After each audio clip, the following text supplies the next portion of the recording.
మన నిత్య జీవితంలో అంతా మంచిగా జరగాలని ఆశిస్తాం. ఆర్థికంగా, ఆరోగ్యంగా, మానసికంగా బాగుండాలని తాపత్రయపడుతుంటాం. మనల్ని కాపాడే దేవుడు ఒకరు ఉండాలని, మన యోగక్షేమాలను చూడాలని అందరం సహజంగానే ఆశిస్తుంటాం. మనం బాగుండాలి అని ఆశించడంలో తప్పులేదు. కానీ మన తరపున మిగతా ప్రపంచానికి ఏం చేస్తున్నాం అన్నది ఒక్కసారి ఆలోచించాలి. ఏ మనిషి కూడా చనిపోయిన తర్వాత తనతో పాటు ఒక్క రూపాయిని కూడా తీసుకుపోలేడు. ఈ భూమి మీద తెచ్చుకున్న మంచి పేరు, నేర్చుకున్న చదువు, అనుభవాలను మాత్రమే తీసుకుపోగలడు.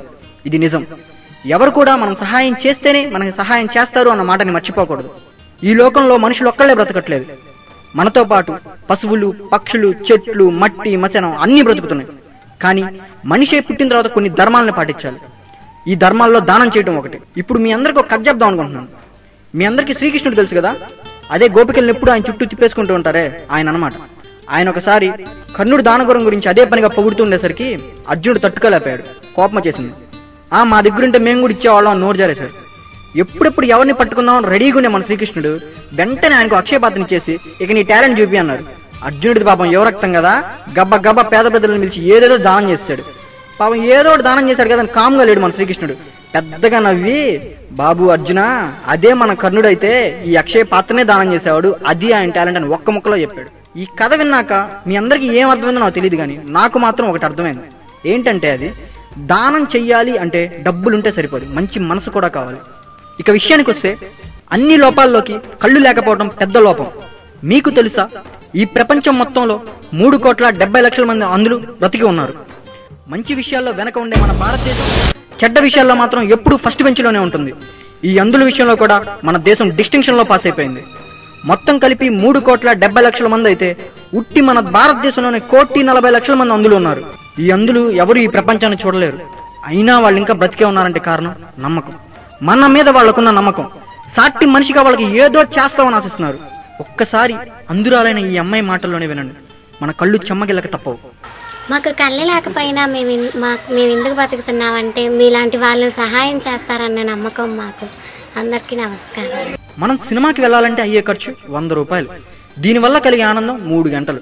అదే 100 రూపాయలు ఒక పేదవాడైన అందుడికి ఇవ్వండి, దాని వల్ల కలిగే ఆనందం రోజులు, వారాలు, నెలలు. ఇక కాసేపు మనల్ని సృష్టించిన దేవుడి గురించి మాట్లాడుకుందాం.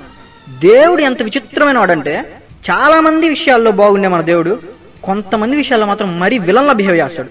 ఫర్ ఎగ్జాంపుల్, చిన్నపిల్లలను తీసుకోండి. మన భారతదేశంలో 2,50,00,000 మంది అనాథ పిల్లలు ఉన్నారు. వీళ్ళలో ఆరోగ్యంగా ఉండే పిల్లల కంటే ఏదో ఒక రోగంతో బాధపడే పిల్లలే ఎక్కువ మంది. పిల్లలు దేవుడితో సమానం అంటారు. వాళ్ళకి కుళ్ళు, కుతంత్రం, ద్వేషం, కులపిచ్చి లాంటివి ఏవి ఉండవు. చాలా స్వచ్ఛమైన మనసు కలిగి ఉంటారు. అలాంటి పిల్లలకి తల్లిదండ్రుల ప్రేమ చాలా అవసరం. కానీ వాళ్ళని క్రమశిక్షణలో పెట్టడానికి తండ్రి ఉండడు. గోరు ముద్దలు తినిపించడానికి తల్లి ఉండదు. చందమామ కథలు చెప్పడానికి తాతయ్యలు, నాయనమ్మలు ఉండరు. వాళ్ళు ఒంటరి. అవును, వాళ్ళు ఒంటరోళ్ళు ఎలా అవుతారండి? మనం లేమా? అరే, ఒక కాకికి ఏదైనా అయితే అక్కడ ఉన్న కాకులు మొత్తం ఏకమవుతాయి. కాకులకే అంత ఐక్యమత్యత ఉంటే మనిషి పుట్టక మనకెంత ఉండాలి? అరే, ఉన్నది ఒక్క జీవితం. నువ్వు ఎంత సంపాదించావన్నది ఎవ్వడో చూడు, ఎంత పేరు తెచ్చుకున్నావు అన్నదే చూస్తారు. అనాథలైన పసిపిల్లలకి గొంతు తడుపుకోవడానికి పాలే దొరకట్లేదు. మనకి పిజ్జాలు, బర్గర్లు అవసరమా? పబ్బులు, పార్టీలు ముఖ్యమా? వీటి వల్ల ఎంత ఆనందం కలిగిద్దో నాకు తెలియదు, కానీ తినటానికి తిండి లేని పసిపిల్లోడికి ఒక రొట్టె ముక్క ఇచ్చి చూడండి, వాడి కళ్ళల్లో వెలుగు చూడొచ్చు, మొహంలో సంతోషం చూడొచ్చు. ఇవన్నీ చూశాక మనిషి జన్మ ఎత్తిన ఎవ్వడికైనా సహాయం చేయాలి అనిపిస్తూనే ఉంటది బ్రతికినంత కాలం. ఒక్కసారి ఈ కుర్రాన్ని చూడండి, చేతులు లేకపోయినా ఆత్మస్థైర్యంతో తన పనులు తానే చేసుకుంటున్నాడు.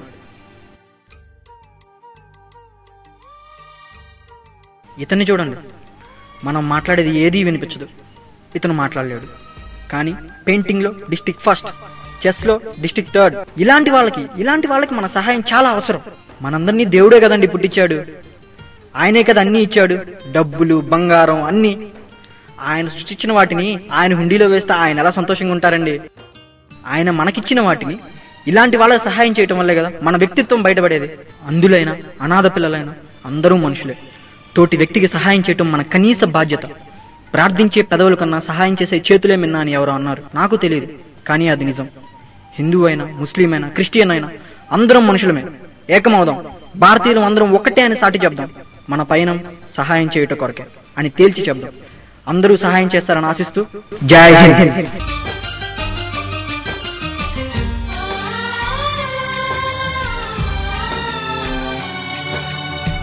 He's the one and he's the only one.